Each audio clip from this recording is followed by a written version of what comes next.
नमस्कार, मैं भावना अवस्थी। आप देख रहे हैं वीर सूर्या टाइम्स। उत्तर प्रदेश के जिला मथुरा में सूर्यवंशी फाउंडेशन द्वारा सूर्यवंशी दिवस को बड़ी धूमधाम से मनाया गया। समाज के प्रमुख वक्ताओं ने ज़्यादातर शिक्षा एवं व्यापार को लेकर प्रेरित किया ताकि समाज के लोग अच्छी शिक्षा पाकर अच्छा व्यापार कर सके। आप तस्वीरों में साफ देख सकते हैं सूर्यवंशी फाउंडेशन संस्था के लोग एक दूसरे को किस तरह से फूल मालाओं एवं राधा रानी का पट्टा पहनाकर एक दूसरे का स्वागत कर रहे हैं। समाज के मनोबल को भी आगे बढ़ा रहे हैं। समाज उत्थान में अपने अपने विचार एक दूसरे को साझा कर रहे हैं।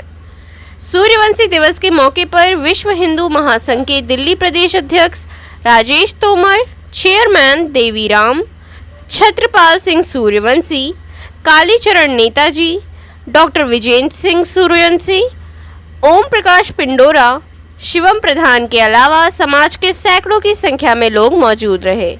संस्था के पूर्व अध्यक्ष कालीचरण नेता के अलावा समाज के प्रमुख लोगों ने क्या कहा, दिखाते हैं भारती सिंह की खास रिपोर्ट। हर बार हम जो है दिल्ली में सूर्यवंशी दिवस मनाते थे, लेकिन इस बार हमने सोचा कि यूपी में जाकर के भी हर जिले में और गांव में भी मनाया जाए, जिससे सभी को पता चले कि ये सूर्यवंशी दिवस क्या है और ये क्या कर सकता है, समाज के लिए क्या क्या कार्य करेगा। तो हमने ये सोचते हुए कि हम 6 साल से दिल्ली में मना रहे थे, इस बार हमने जो है यूपी में मनाने का इसका संकल्प लिया और यहाँ मथुरा वासियों ने कहा कि हम प्रोग्राम करा देंगे लक्ष्मी नगर पे। और मुझे बड़ा अच्छा लगा कि बड़े उत्साह के साथ और बड़े धूमधाम के साथ सूर्यवंशी समाज का सूर्यवंशी दिवस यहाँ मनाया गया और सभी लोगों ने कई दिन से इसके लिए बड़ी तैयारी की और बड़ी बहुत तैयारी के साथ आज ये मनाया गया हर्ष और उल्लास के साथ। तो मैं सभी से यही आग्रह कहता हूँ कि इसको हर बार मनाएं, हर साल मनाएं।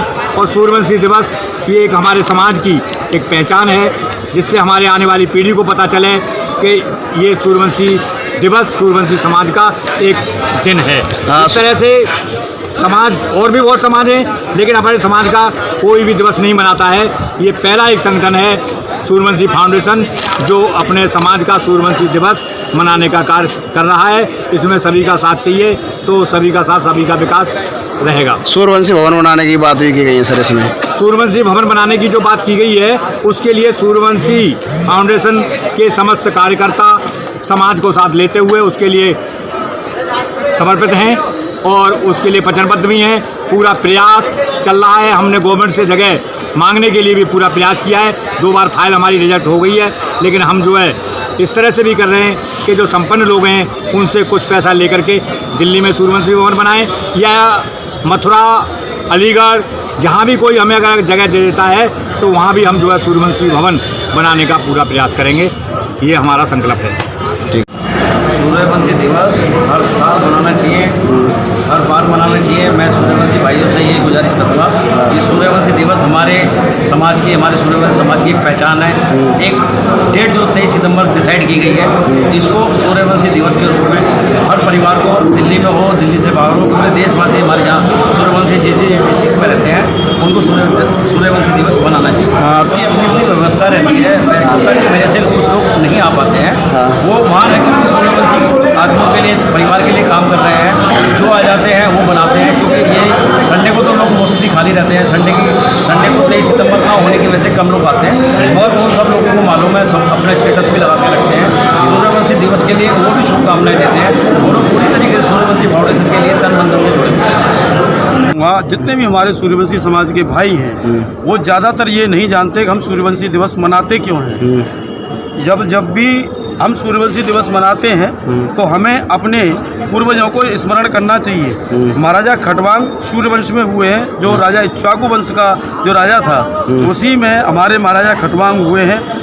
जब मैं ज़्यादा न सुनाते हुए थोड़े से ही एक 7 पीढ़ी की बात बता देता हूँ। महाराज विश्वास है के हुए थे खटवांग जी, उनके हुए थे दीर्घबाहु जिन्हें दिलीप भी कहा गया, और दिलीप के राजा रघु, और राजा रघु के हुए थे राजा अज, और राजा अजय के हुए थे राजा दशरथ, और उसके बाद में राजा दशरथ के ये 4 पुत्र हुए, राम, लक्ष्मण, भरत, शत्रुघ्न आदि।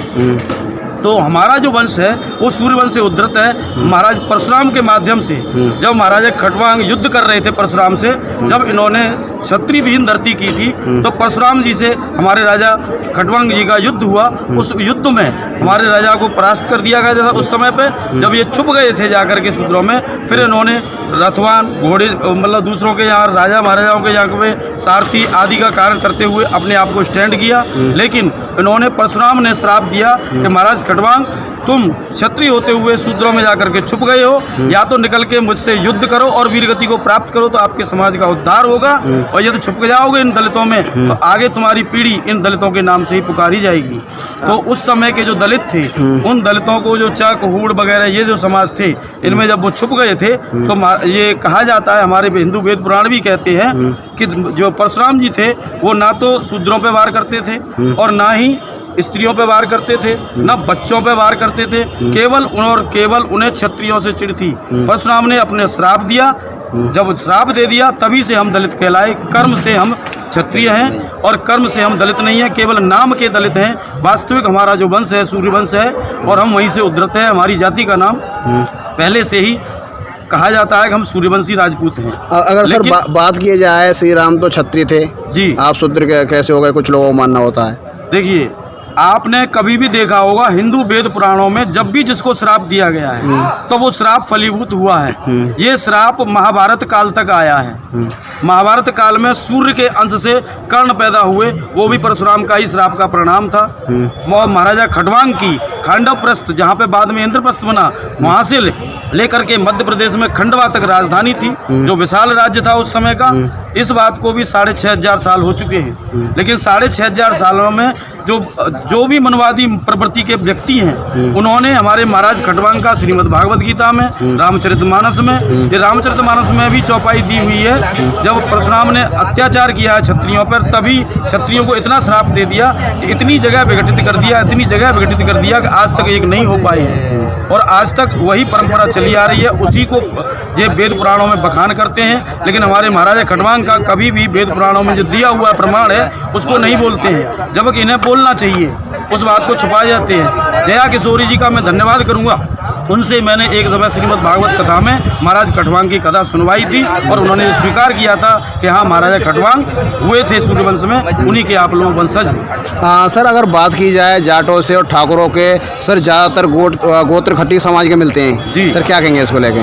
गोत्र जो मिलते हैं, गोत्र हमने नहीं बनाई, गोत्र वेद पुराणों से ही लिए गए हैं। हम लोगों में तोमर है और आपका चौहान है, मड़ैतिया है, सिसोदिया है, गहलोत है, ये सारे हमारे गोत्र हैं और ये ठाकुरों से मिलते हैं पूर्वज। लेकिन फूट डाल दी गई तो आज इस बेटे को राजपूत होते हुए कोई राजपूत नहीं कहता। परशुराम के श्राप वत सब दलित मानते हैं और दलित मान करके ही आज तक अपमानित होता चला आ रहा है, आगे होता जाएगा। लेकिन अब समय आ गया है कि हम संघर्ष करें, एकत्रित हो जाएं, इकट्ठे हो जाएं। जाति से कुछ नहीं होता, हमारा सूर्यवंश कहीं कोई छोटा जाति नहीं है और अच्छी जाति है। इसलिए हम संघर्ष करके और अपने आप को ये प्रमाणित करते हैं कि हम सूर्यवंशी हैं। और याद रखा जाए कि हमें कोई भी अपमानजनक तरीके से हमारे पूरे राज्यों में, सारे देश में कहीं पे अपमानजनक तरीके से हमारी जाति के बच्चों को, बंधुओं को, भाइयों को न पुकारा जाए, क्योंकि भारतीय संविधान भी ये कहता है कि किसी भी जाति या समूह को आप उसके जाति सूचक शब्दों से नहीं पुकार सकते, आप उसके सरनेम से ही संबोधित कर सकते हैं। हमें सूर्यवंशी सरनेम से ही संबोधित किया जाए।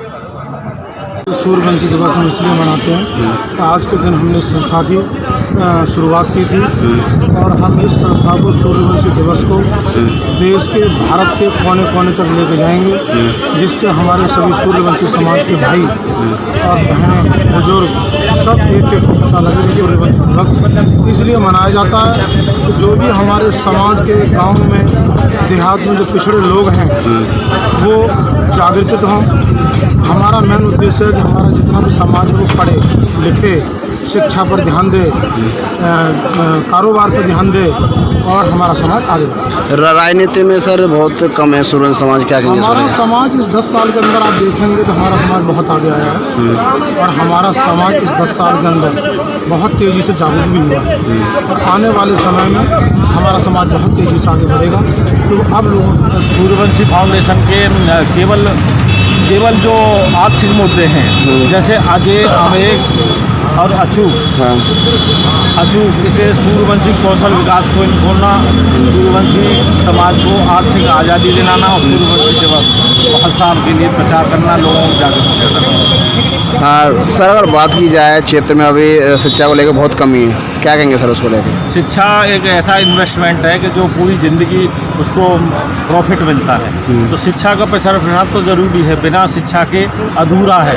ज्ञान तो जितना भी प्रचार प्रसार किया जाए उतना ही अच्छा है। तो शिक्षा के माध्यम से ये कहना चाहता हूँ कि लोग अपने बच्चों को ज़्यादा पढ़ाएं और सूर्यवंशी फाउंडेशन से किसी प्रकार की कोई सुविधा या जानकारी चाहिए, बच्चा IPS IAS या किस प्रकार कुछ बनना चाहता है, फ्री ऑफ कॉस्ट दी जाएगी। हाँ, सूर्यवंशी भवन बनाने की बात भी की गई थी सर। सूर्यवंशी भवन अभी दिल्ली में जल्दी ही बनने के लिए तैयार हो जाएगा, क्योंकि अभी चालू हो जाएगा, तैयार तो नहीं होगा अभी, क्योंकि हमारी बात चल रही है राधा कृष्ण मंदिर पे, वो तैयार हो गए हमें देने के लिए, और उसे पूरा बना कर कंप्लीट जो भी 50-60 लाख रुपए हों सूर्यवंशी फाउंडेशन। समाज के लोगों को सर क्या संदेश देना चाहते हैं? समाज के लोगों का ये संदेश है कि सूर्यवंशी फाउंडेशन से जुड़ें लोग, और चंदा वगैरह की कोई कलेक्शन की कोई ज़रूरत नहीं है। सूर्यवंशी फाउंडेशन के लोग अपने आप कलेक्शन करें, प्रचार प्रसार करें सूर्यवंशी दिवस का, और सूर्यवंशी जो हमारा सूर्यवंशी कौशल विकास केंद्र है उनके लिए लोग जगह दें, जिससे हम गाँव के एरियाओं में खोलें।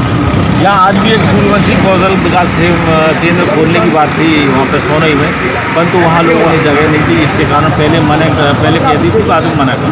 इसी कारण वो 5 मशीन आज भी हमारे पास रखी हैं। अगर कोई व्यक्ति चाहता है अपने यहाँ के सूर्यवंशी विकास केंद्र खोलना चाहते हैं तो 5 मशीन आज भी हैं। अगर आपके नज़र में कोई ऐसा व्यक्ति है जो 5 मशीन अपने यहाँ लगवाना चाहता है तो कॉन्टैक्ट करें सूर्यवंशी फाउंडेशन कि समाज में आप जागृति पैदा हो रही है, और समाज के मथुरा ज़िले की समाज पूरी जागृति पैदा कर रही है। और मैं यही जो अपना संगठन, एक ये सूर्यवंशी समाज का संगठन पैदा हुआ है और एक धर्मशाला बनाने की यहाँ प्रयास कर रहा है, मैं ही यही निवेदन करूँगा अपना मथुरा कमेटी से और अपना दिल्ली कमेटी से, एक यहाँ समाज की एक ऐसी धर्मशाला बनाई जाए जो अपना सूर्यवंशी समाज दिखाई दे, या गरीब व्यक्तियों की यहाँ शादी हो और आगे बढ़ा जाए। मैंने किए कि हमारे सूर्यवंशी समाज की स्थापना कैसे हुई और सूर्यवंशी कब से बढ़ा। मैंने इतिहास का 1945 से श्री प्यारेलाल सूर्यवंशी, पेंटर श्री हजारी लाल से लेकर के कैसे हमने ये सूर्यवंशी समाज को रजिस्टर कराया। हमारे समाज ने सूर्यवंशी राजपूत शब्द भी रजिस्टर करा दिया था 1949 में, और जिसकी जनगणना अलीगढ़ और मैनपुरी में सूर्यवंशी राजपूत के नाम से हुई, जिसके खटीकों को सूर्यवंशी राजपूत भी कहा जाए। और मैं यही संदेश देना चाहता हूँ कि जिस तरह से और समाज में सारे बिरादरी अपना अच्छा सूचक शब्द, जैसे चमार को जाटव, गड़रिया को पाल और बघेल, उसी तरह से खटीकों को सूर्यवंशी राजपूत या सूर्यवंशी कहा जाए। जो फायदा हमें सूर्यवंशी शब्द से मिलना चाहिए, मिले जो हमें खटीक शब्द से मिल रहा। इसके बारे में कहता हूँ सूर्यवंशी आगे बढ़ें, बच्चों को पढ़ाएं, अच्छे पदों पर नियुक्त करें, हम संगठन हों और हम संगठन होकर के तरक्की करें और समाज को आगे ले जाएं।